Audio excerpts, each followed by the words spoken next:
क्रतुस्त्वं हविस्त्वं हुताशः स्वयं त्वं हि मन्त्रसमितर्वपातः च त्वं सदस्योपति दंपति देवता त्वं सदस्योपति दंपति देवता अग्निहोत्रं स्वधा सोम आजं पशु त्वं पुरागां रसाय महाशूकरो पद्मनी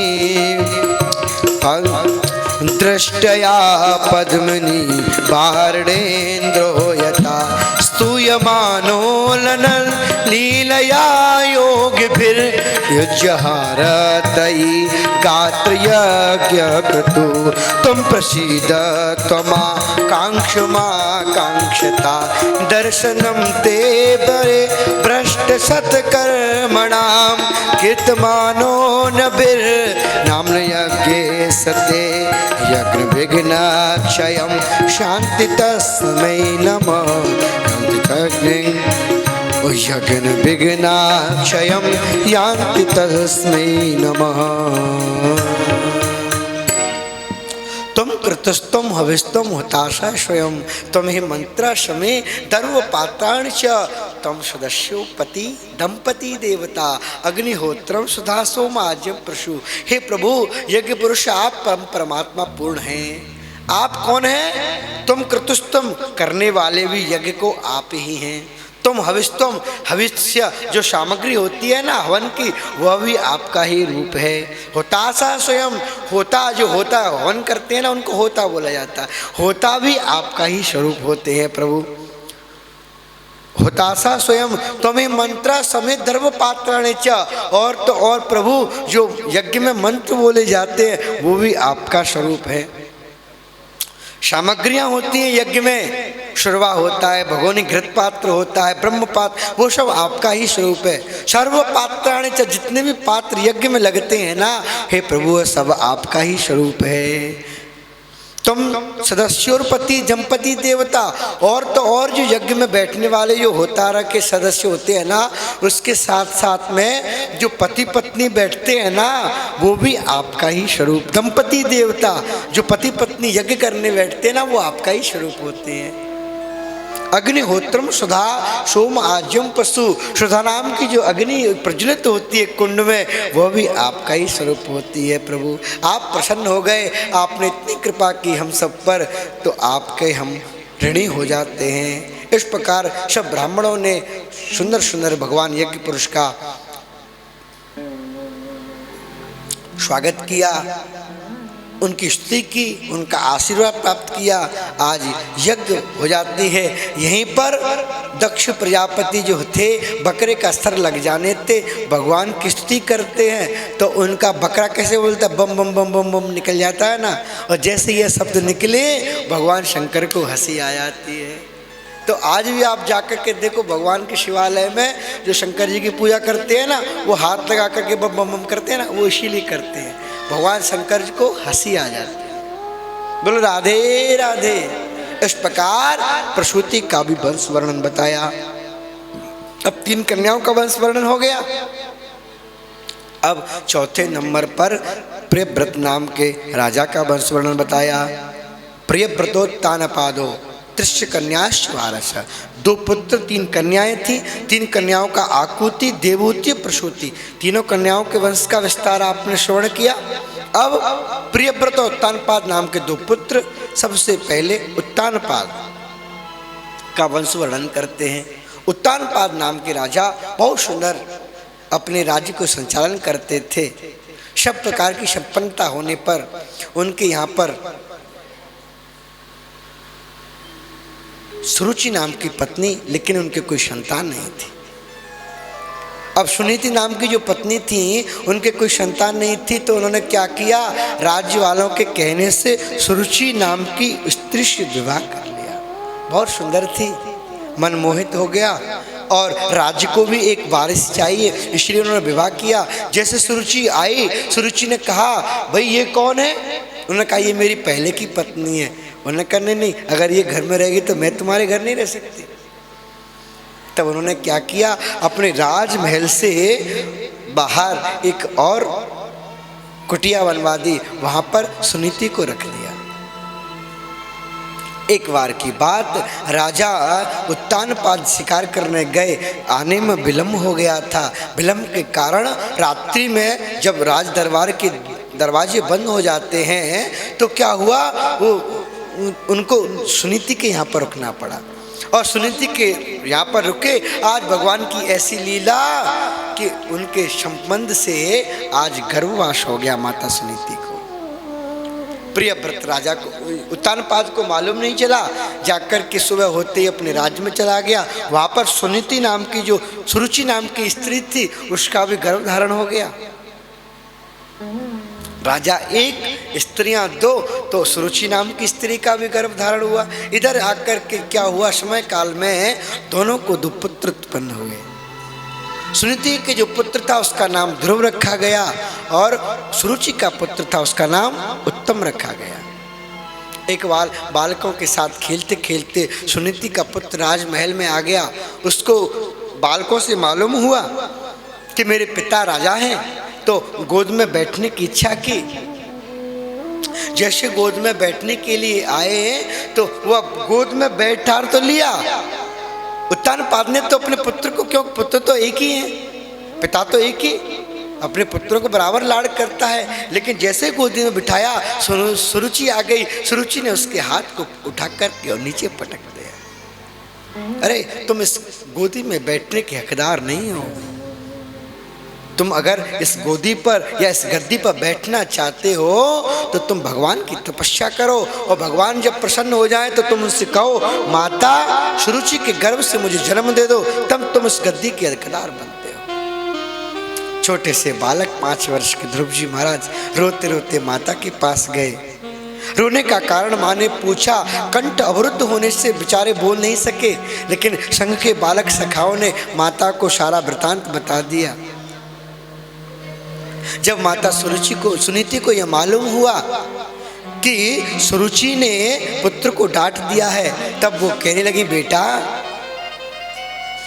देखो, जिस बात को मैं तुमको नहीं बता पाई आज तक 5 वर्ष तक, वो बात तुम्हारी माँ ने तुम्हें बता दी कि भगवान की तपस्या करो, राज्य में कुछ नहीं रखा है। ध्रुव जी बोले, मैया भगवान की तपस्या कैसे की जाती है, क्या करना पड़ता है उसके लिए? मैया बोली, लाला तू इन बातों को छोड़ दे, छोटा सा बालक है, तू क्या तपस्या करेगा, उसके लिए तो जंगल में जाना पड़ता है, तू छोटा है, अभी बड़ा हो जाए तब जाना। मैया ने बातों में लगा करके ध्रुव जी को सुला दिया, लेकिन ध्रुव जी सोते नहीं हैं। आज माता की जो बात थी वो उनके कानों में इस प्रकार चुभी कि उनको नींद नहीं आई। अब वह सोच रहे हैं, ध्रुव जी महाराज कब माता सो जाए और कब मैं वन को चले जाऊं भगवान से मिलने के लिए। आज छोटे से 5 वर्ष के नन्हे से ध्रुव जी महाराज माता की बात को सुन करके सोते चुपचाप रखे हैं। जब पता चला माँ सो गई तो रात्रि के अंधकार में उठ करके चुपचाप जंगल के लिए चले जाते हैं। भगवान नारायण को मालूम चला मेरा परम लाडला भक्त घर से निकला, परीक्षा लेने के लिए देवर्षि नारद जी को भेज दिया। आज देवर्षि नारद पहुंचे। देवर्षि नारद पहुंच करके कहते हैं, भैया नारायण कहाँ हो, कहाँ जा रहे हो लाला? देवर्षि नारद को सोचा, भगवान सुनसान जंगल में तुम कौन हो? लगता है आप संत हैं। संत और आप नारायण, आपके दर्शन से तो भगवान की प्राप्ति हो जाती है। आपसे हम प्रार्थना करते हैं, आपसे हम प्रार्थना करते हैं कि आप हमको भगवान के मार्ग का कोई सुंदर सुलभ रास्ता बता दीजिए, किस प्रकार प्रभु से मिल सकते हैं। नारद जी कहते हैं, लाला तुम छोटे से बालक क्या परमात्मा को प्राप्त कर सकोगे? अरे तुम्हारी उम्र ही क्या है अभी। ध्रुव जी बोले, तो क्या भगवान उम्र से मिलते हैं? माँ ने भी मुझसे कहा था छोटा सा बालक, अभी नहीं बड़ा हो जाए तब जाना। आप भी यही बात कह रहे, छोटा सा बालक है, तो क्या भगवान उम्र से मिलते हैं?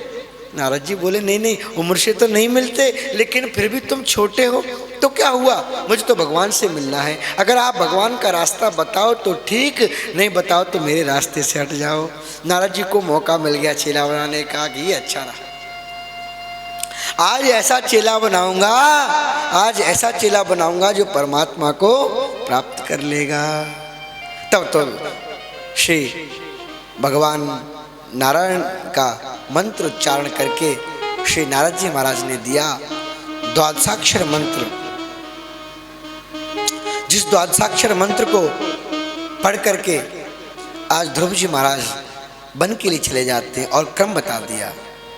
ओम नमो भगवते वासुदेवाय, ओम नमो भगवते वासुदेवाय, ओम नमो भगवते वासुदेवाय, ओम नमो भगवते वासुदेवाय, वासुदेवाय मेरो नंद नंदनाय, वासुदेवाय मेरो नंदनाय, वासुदेवाय मेरो नंद नंदनाय, वासुदेवाय मेरो नंदनाय, ओम नमो भगवते वासुदेवाय, ओम नमो भगवते वासुदेवाय, ओम नमो भगवते वासुदेवाय, ओम नमो भगवते वासुदेवाय, वासुदेवाय मेरो गोपी जन वल्लभाय, वासुदेवाय मेरो गोपी वल्लभाय, वासुदेवाय मेरो गोपी जन वल्लभाय, वासुदेवाय गोपी जन वल्लभाय, ओम नमो भगवते वासुदेवाय, ओम नमो भगवते वासुदेवाय, ओम नमो भगवते वासुदेवाय।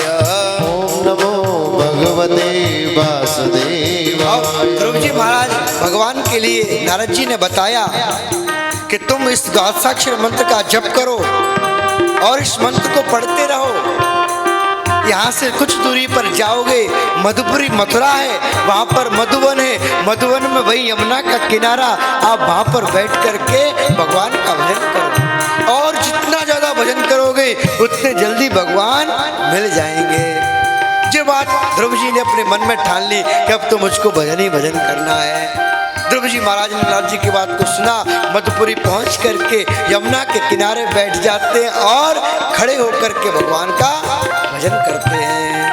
ओम नमो भगवते वासुदेवाय, ओम नमो भगवते वासुदेवाय, ओम नमो भगवते वासुदेवाय, ओम नमो भगवते वासुदेवाय। और भगवान भजन करते हैं ओम नमो भगवते वासुदेवाय। उनको यह सुंदर शिक्षा दी नारद जी ने, कहा भगवान के 4 हाथ हैं, पीताम्बर धारण करते हैं, शंख चक्रम शकरीट कुंडलम सपीत वस्त्रम सरसीरोहेक्षणम सहार वक्षस्थल कौस्तुभश्रियम नमामि विष्णु सरसा चतुर्भुजम। भगवान के स्वरूप का वर्णन बताया। ध्रुव जी महाराज नेत्रों को बंद करके और भगवान का ध्यान कर रहे हैं, द्वादशाक्षर मंत्र का जाप कर रहे हैं। जप करते करते क्या हुआ, उनको सोच में लगा कि भगवान ऐसे तो मिलने वाले नहीं है। गुरुजी ने कहा था गुरु मंत्र में कि इसका जप करना जितना ज़्यादा करोगे उतने जल्दी मिलेंगे। तो उन्होंने एक नियम लगाया, रोज रोज खाना पीना करूँगा समय खराब होगा। त्रिरांते तिरारांते कपित्थ बदराश्रय, 3 दिन में अब कपित्त जम्ब जो इत्यादि फल मिल जाते हैं उसका भक्षण करके और भगवान के भजन में लग जाते हैं। ओम नमो भगवते वासुदेवाय, ओम नमो भगवते वासुदेवाय, ओम नमो भगवते वासुदेवाय, ओम नमो भगवते वासुदेवाय। अब इसी के साथ साथ उन्होंने 1 महीने की तपस्या पूरी कर ली, दूसरा महीना लगा। अब जब दूसरा महीना हुआ तो उन्होंने सोचा 3 दिन तो जल्दी हो जाते हैं, तो द्वितीया से अमासे षष्ठे षष्ठर्व के हनि। अब दूसरा महीना लगा तो उन्होंने 6 दिन में एक बार तपस्या से उठते भजन से, और जो कुछ सूखे पत्ते मिल जाते और जो कुछ लता पत्र मिल जाते उनको चबा लेते, सूखी घास खा लेते और यमुना जी का पानी पी करके भगवान के भजन में लग जाते। ओम नमो भगवते वासुदेवाय, ओम नमो भगवते वासुदेवाय, ओम नमो भगवते वासुदेवाय, ओम नमो भगवते वासुदेवाय। अब दूसरा महीना 6 दिन में, अब तीसरे महीने का अलग नियम लगा दिया कि ये तो बहुत दिन हो जाता है, 6 दिन में एक बार उठना हूँ, खाना पीना करता हूँ, समय ज़्यादा खराब होता है, तो अब समय को और ज़्यादा बढ़ा दो भगवान के भजन का। तो तृतीयाचार्या मासम नवमे हनि। अब 9 दिन का नियम लगाया, 6 दिन 3 दिन छोड़ दिए, अब 9 दिन में एक बार क्या करते हैं, अब अक्षम उत्तम श्लोक। तीसरा महीना लगा तो 9 दिन में एक बार क्या करते हैं, मात्र यमुना जी का पानी पीते हैं, क्योंकि पत्ते और घास फूस खाने में थोड़ा समय लग जाता है, तो अब पानी पी करके रहना सीखो। तो 9 दिन में अब एक बार जलपान करते हैं और भगवान के भजन में लग जाते हैं।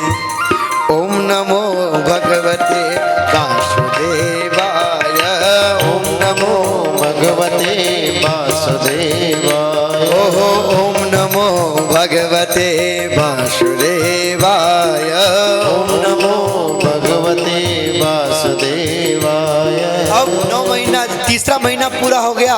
देखो अपने क्रम को बढ़ाने की स्थिति कर रहे हैं ध्रुव जी महाराज। अब 3 महीने पूर्ण हुए, सोचा 9 दिन तो बहुत जल्दी हो जाता है, क्यों ना 12 दिन में कुछ किया जाए। तो आज चतुर्थमपि वैमासम द्वादशे हनि वायु भक्षो जितश्वासो ध्यायान्मेव पिधारयन्। और चौथा जैसे महीना लगा तो अब ध्रुव जी महाराज क्या करते हैं, वायु का भक्षण करते हैं, जलपान बंद कर दिया। तपस्या से उठते हैं, खड़े होते हैं, फिर यमुना जी जलपान करने जाते हैं तो समय ज़्यादा खर्च हो जाता है, तो क्या करें, ऐसा करो खड़े खड़े भजन करते करते भगवान की श्वास ले लिया करो। वायु भक्षम, जो एक श्वास में जितनी वायु आती उसको धारण कर लेते और 12 दिन तक कुछ भी नहीं खाते न कुछ पीते हैं। आज भर 12 दिन के समय आया, पंचमे मासी जित श्वासों ने पात्मजा। जब 4 महीने बीत हो गए, भगवान के दर्शन नहीं हुए, ध्रुव जी ने सोचा अभी कहीं कमी रह रही मेरे भजन में, क्यों ना इसको और बढ़ाया जाए। तब तो क्या किया, 5वां जैसे महीना लगा जित श्वासों ने पात्मजा, और उन्होंने श्वास को लेना भी बंद कर दिया। जैसे श्वास को लेना बंद किया 5वें महीने में, तो सारे देवताओं की श्वास अवरुद्ध हो जाती है, सारी प्रकृति वहीं की वहीं स्तब्ध हो जाती है, जल का, सरोवरों का जल स्तब्ध हो जाता है, पक्षी कलरव करते हुए रुक जाते हैं, देवता लोग छटपटाने लग जाते हैं, हाय तौबा मच जाती पूरे संसार में, क्या करें, क्या हुआ, ये सबकी सांस अवरुद्ध क्यों हो गई। सारे देवता लोग एकत्रित होकर के ब्रह्मा जी की शरण में जाते हैं, ब्रह्मा जी भगवान नारायण की शरण में जाते हैं, प्रभु आपका कोई भक्त आपको याद कर रहा है, आप उसको दर्शन करो जा करके। आज ध्रुव जी महाराज ने इतनी तपस्या की कि सब बार तो भगवान दर्शन देने जाते थे, लेकिन आज भगवान नारायण जब वहाँ ध्रुव जी के पास पहुँचे हैं तो ध्रुव जी नेत्र बंद करके एक पैर के अंगूठे पर खड़े होकर के अपने हाथों की अंजलि को इस प्रकार बांध करके और खड़े हो जाते हैं, और मन से उनके एक ही बात निकल रही, एक ही उच्चारण हो रहा है, क्या, ओम नमो भगवते वासुदेवाय, ओम नमो भगवते वासुदेवाय, ओम नमो भगवते वासुदेवाय, ओम नमो भगवते वासुदेवाय। अब ध्रुव जी महाराज की झांकी अपने नेत्रों को बंद करके भगवान की छवि का ध्यान करते हैं, जो गुरुदेव ने बताई थी। भगवान के 4 हाथ होते हैं, एक में शंख, एक में गदा, एक में पद्म, एक में चक्र लिए हैं, पीताम्बर धारण किए हैं, गले में कौस्तुभ मणि है, इसी ध्यान को लगाए हैं और भगवान सामने खड़े हैं, लेकिन ध्रुव जी महाराज के तो अंतर मन में वो झांकी बनी है, नेत्र नहीं खोलते। भगवान को देखते देखते बहुत समय हो गया भैया, ऐसा भक्त पहली बार देखा कि हम इसके दर्शन कर रहे हैं, ये खोलता ही नहीं है, और वो तो भगवान के भजन में लगे हैं। ओम नमो भगवते वासुदेवाय, ओम नमो भगवते वासुदेवाय, ओम नमो भगवते वासुदेवाय, ओम नमो भगवते वासुदेवाय, ओम नमो भगवते वासुदेवाय, ओम नमो भगवते वासुदेवाय। भगवान खड़े हैं, ध्रुव जी जप कर रहे हैं, नेत्रों को बंद किए हैं, उनके मन में आ रहा है क्या करूं क्या ना करूं। भगवान ने सोचा इसके अंतर मन में जो मेरा चित्रपट बना हुआ है उसको अदृश्य कर देता हूं। तो भगवान ने लीला के माध्यम से ध्रुव जी महाराज के अंतरपट में जो भगवान की छवि थी, झांकी थी, उसको जैसे ही अदृश्य किया, ध्रुव जी स्तब्ध हो जाते हैं, छटपटा जाते हैं और नेत्र खोलते हैं। और जैसे नेत्र खोलते हैं, जिस छवि को वह अंतर्मन में ध्यान कर रहे थे, उन्हीं परमात्मा को सामने साक्षात्कार हो जाता है। बोली भक्त वत्सल भगवान की जय जय। ध्रुव जी महाराज ने आज उसी अंतरात्मा के दर्शन किया, प्रसन्न हो जाते हैं, प्रमुदित हो गए। अब तो मन में बहुत आकांक्षा हुई, अब लेकिन यह भूल गए कि मैं क्या करूं। मुझे ये तो पूछना ही भूल गया गुरुजी से कि जब भगवान आए तो मैं क्या करूं, अब मैं क्या करूं। चुपचाप खड़े, इधर ध्रुव जी महाराज चुपचाप खड़े हैं, तो उनको देख करके सुखदेव भगवान को हंसी आ गई।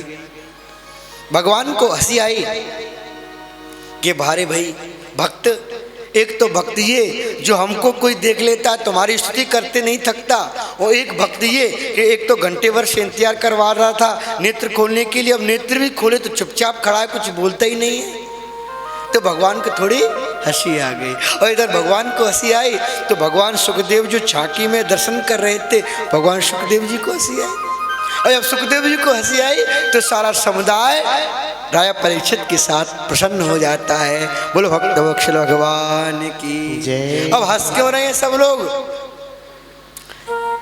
इसी कारण से तब भगवान ने सोचा कि हंसी का कारण क्या करें, कुछ न कुछ तो उपाय करना चाहिए। तब भगवान ने स्पर्श बालम कृपया कपोले, अपना जो 5 जन नाम का शंख था उस ध्रुव जी महाराज के कपोल से स्पर्श कराया, वेद वेदांतों का ज्ञान हो गया। जैसे वेद वेदांतों का ज्ञान हुआ, ध्रुव जी महाराज परमात्मा से नारायण की प्रार्थना करने लग जाते हैं, स्तुति करने लग जाते हैं। योऽन्तः प्रविश्य मम वाचमिमं प्रसुप्तां संजीवयत्यखिल शक्तिधर स्वधाम्ना अन्यास्तहश्च चरणश्रवण त्वगादीन् प्राणान्नमो भगवते पुरुषाय तुभ्यम्। योऽन्तः प्रविश्य मम वाचमिमां प्रसुप्तां, हे प्रभु यह वाणी से मैं आपके गुणानुवादों को कहाँ तक गाऊं। युवा आपकी वाणी के गुणानुवाद गा गा करके थक जाएगी। स्वयं सरस्वती जी शेष महेश दिनेश जाए निरंतर ध्यावे, तो भी शेष शारदा हजारों मुखों से शेष जी महाराज आपकी स्तुति करें तो आपकी स्तुति नहीं कर सकते। शारदा महाबुद्धि की देवी हैं, वह आपकी स्तुति करें तो भी पार नहीं पा सकते। तो मैं योऽन्तः प्रविश्य मम वाचमिमां प्रसुप्तां, तो मैं आपकी इस छोटी सी वाणी से क्या स्तुति कर सकता हूँ। संजीवयत्य अखिल शक्तिधर स्वधाम्ना, मेरी कोई शक्ति नहीं, कोई सामर्थ्य नहीं है। अन्याश्च हस्त चरण श्रवण त्वगादीन्, मैं तो बस आपसे यही प्रार्थना करता हूँ प्रभु, हाथ जोड़ करके कि मेरे हाथ आपकी सेवा करें, मेरे नेत्र आपके दर्शन किया करें, मेरे श्रवण रंध्र कान है ना वो आपकी कथा को सुने, मेरे पैर आपके तीर्थाटन आपकी परिक्रमा आपके दर्शन को जाया करें। बस मैं आपसे यही चाहता हूँ। प्राणान नमो भगवते पुरुषाय तुभ्यम, और मैं आपको प्रणाम करता हूँ। बोलो भक्त वत्सल भगवान की। इस प्रकार ध्रुव जी महाराज ने बहुत सुंदर स्तुति की। भगवान प्रसन्न हो गए, अपने गले से लगाया ध्रुव जी महाराज को और कहा, पुत्र बताओ क्या मांगना चाहते हो। अब देखो, मांगने तो राज्य आए थे, लेकिन भगवान के दर्शन करने से और जो भगवान ने अपना शंख उनके कपोल से लगाया था, वेद वेदांतों का ज्ञान हो जाने से अब उनके मन में राजपाट सब भूल गए। अब तो कहा, प्रभु अगर आप कुछ देना ही चाहते हो तो मुझे बस आपके भक्ति प्रवाह में डूबने का आशीर्वाद दे दो। भक्ति मुहु प्रभाताम तो इमे प्रसंगो, हे प्रभु मैं आपकी भक्ति में लगा रहा हूँ, बस यही चाहता हूँ। तब उन्होंने कहा, प्रभु भक्ति तो लाला तुमको मिलेगी ही, लेकिन मैं तुम्हें आशीर्वाद देता हूँ, 37,000 सहस्रम हृदिताक्षापतेन्द्रिय, 36,000 वर्षों तक तुम इस संसार में राज्य करोगे, यह मेरा आशीर्वाद है। 36,000 वर्षों तक। और जब तुम्हारा यहाँ से सुदामा आने का समय आएगा तो ध्रुव तारे के रूप में आप संसार में प्रकाशित हो जाओगे। बोलो भक्त वत्सल ध्रुव जी महाराज की। इस प्रकार भगवान ने आशीर्वाद दिया। ध्रुव जी महाराज ने वहाँ से भगवान का दर्शन प्राप्त करके अपने राज्य के लिए आए। इधर उत्तानपाद महाराज ने बहुत सुंदर सत्कार स्वागत किया। ध्रुव जी महाराज सबसे पहले अपनी माता सुरुचि से मिले, उनको प्रणाम किया। माता ने छाती से लगा करके बेटे को कहा, बेटा मुझे क्षमा कर देना। तो ध्रुव जी बोले, माँ अगर तुम न कहती तो मुझे भगवान की प्राप्ति कैसे होती, तो आप क्षमा तो मुझको करना कि मैंने आपको कुछ गलत समझा हो। तो माता सुनीति से भेंट हुई हैं, सुंदर परिवार उनका रहते हैं। इधर एक बार की बात, उत्तानपाद जो राजा थे वह सुरुचि और सुनीति को लेकर के वन के लिए चले जाते हैं। सुरुचि को राज्य में छोड़ जाते हैं। सुरुचि का पुत्र उत्तम एक बार वन में शिकार करने गया, वहाँ यक्षों के द्वारा मारा गया। उसके विरह में उसके पता करते हुए सुरुचि चली जाती हैं, वह भी जंगल में कहीं जल करके अपने देह का त्याग कर देती हैं। इधर ध्रुव जी महाराज को मालूम चला तो उन्होंने यक्षों पर चढ़ाई कर दी, हजारों निरपराध यक्षों को मार दिया। शक्तिवान थे। भगवान मनु प्रकट हुए। मनु ने कहा, पुत्र नायम साधो ही मार्गुणाम ऋषिकेशानुवर्तनम, हे पुत्र ये साधुओं का मार्ग नहीं है। किसी जीव को मारना, किसी की हत्या करना ये कोई अच्छी बात नहीं है। तुमने किसी एक यक्ष ने तुम्हारे भाई को मारा, तुमने उनके बदले में हजारों यक्षों को मार दिया, ये तो बहुत सुंदर बात नहीं तुम्हारी। साधु लोगों का ये मार्ग नहीं। तुमने भगवान का दर्शन किया है। तब तो उन्होंने कहा, तो मैं क्या करूं। तब उन्होंने उस युद्ध को विराम किया, यक्षों को छोड़ दिया और उत्तम का संस्कार किया है। संस्कार के लिए उन्होंने इत्यादि जो और क्रिया होती हैं वो किया। ध्रुव जी महाराज के वंश को आगे सुनाते हैं। ध्रुव जी के पुत्र उत्कल हुए, इन्होंने बहुत सुंदर राज्य किया। उत्कल के पुत्र अंग हुए और अंग के महाराज बहन हो जाते हैं। अब देखो ध्रुव जी महाराज भगवान के इतने परम लाडले भक्त, जिन्होंने 5.5 वर्ष की उम्र में भगवान को प्राप्त कर लिया, और उनके वंश में जाकर के बैन नाम का एक दुराचारी पुत्र उत्पन्न हो गया। वह कहता न होतव्यम न दातव्यम, न तो हवन करो न दान करो न किसी मंत्र को जपो, अगर किसी को भजन करना है तो मेरा नाम जपो, राजा ही भगवान होता है। बैनाय नमः, स्वाहा करना है तो सब मेरे नाम का स्वाहाकार करो, बैनाय स्वाहा। मूर्ति बनवानी है तो सभी भगवान की मूर्तियों को तोड़वा दिया, नो के राजा ही भगवान होता है, मेरी मूर्तियों को लगाओ। जब ऋषि महर्षि ने देखा ये पाप होता हुआ, समझाने के लिए गए, माने नहीं थे। कमंडल में से किसी ऋषि ने जल लेकर के उसको मृत कर दिया।